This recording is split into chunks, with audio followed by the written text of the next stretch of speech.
नमः संस्कृताय। Mithila study circle से मैं डॉक्टर प्रियदर्शी।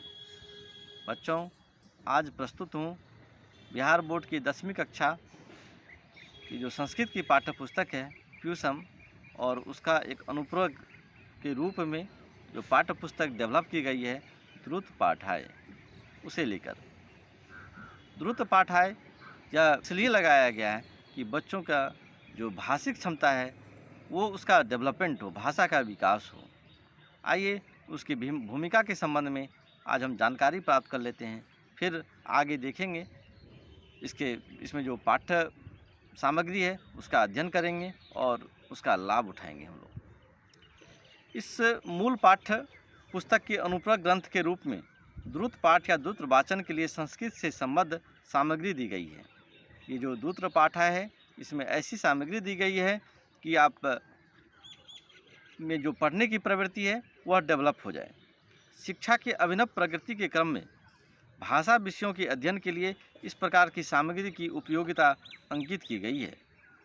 भाषा का विकास कैसे हो, आप भाषा से वाकिफ़ कैसे हो, भाषा समझ कैसे सकें, इस क्रम में इस तरह की जो पुस्तक होती है उसकी ज़रूरत महसूस की जाती है।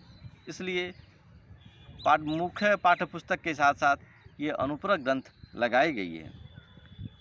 यह सामग्री अनेक लक्ष्यों से संपन्न है और यह जो लगाई गई है द्रुत पाठ अनुपूरक ग्रंथ, उसके कुछ लक्ष्य हैं। आइए उस पर थोड़ा हम लोग चर्चा कर लें। पहला लक्ष्य है छात्रों की जिज्ञासा और रुचि के परिष्करण का। छात्रों में जिज्ञासा और उसका जो रुचि है उसका परिष्कार हो। इस नई पाठ्य सामग्री का परीक्षा से संबंध नहीं है, मतलब कहने का है जो ये परीक्षा से संबंध नहीं है, परंतु बात ऐसी नहीं है। आप जब विगत वर्षों के प्रश्नों को उठाकर देखेंगे तो देखेंगे जो यहाँ से भी कुछ न कुछ प्रश्न आते हैं। लगभग 10 अंक के प्रश्न ये यहाँ से आ जाएंगे। तो परीक्षा के दृष्टिकोण से इस पुस्तक को इग्नोर करने की आवश्यकता नहीं है। इससे उनकी ज्ञान वृद्धि भी होगी, जो इसका दूसरा लक्ष्य है। कोई सामग्री यदि पढ़ी जाए तो वर्तमान ज्ञान की समृद्धि में यह योगदान करेगी। कोई भी सामग्री, इसमें जो पाठ्य सामग्री है उसको पढ़ेंगे तो आपका जो ज्ञान है उसमें वृद्धि ही होगी। तीसरा लक्ष्य है छात्रों की चिंतन प्रक्रिया और सृजनात्मकता, क्रिएटिविटी का विकास करना।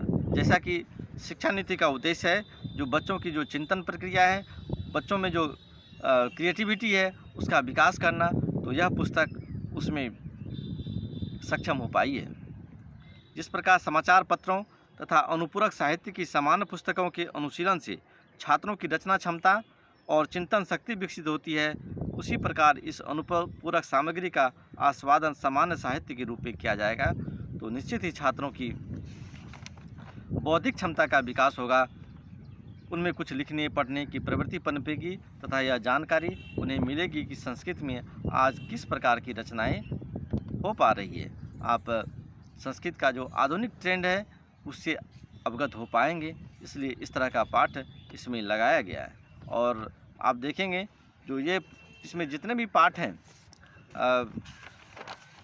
इसमें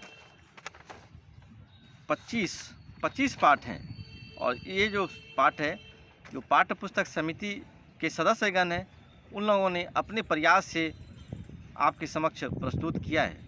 हालांकि इसमें अधिकांश अंश सतीश चंद्र झा, डॉक्टर सतीश चंद्र झा के द्वारा लिखी गई है और इसे पढ़ करके आप आनंद का अनुभूति प्राप्त करेंगे, अपने ज्ञान में वृद्धि करेंगे, चिंतन शक्ति का विकास करेंगे और पाठ्य पुस्तक के प्रति जो आप के मन में कौतूहलता रहती है उस कौतूहलता का समाधान होगा और संस्कृत विषय से वाकिफ़ होंगे और देखेंगे कि इसमें भी नूतन रचनाएं किस प्रकार से हो रही है और आप भी सृजन शक्ति अपनी ज्ञान का प्रयोग करेंगे, सृजन करेंगे और रचनाओं को लिखने के प्रति आतुर होंगे।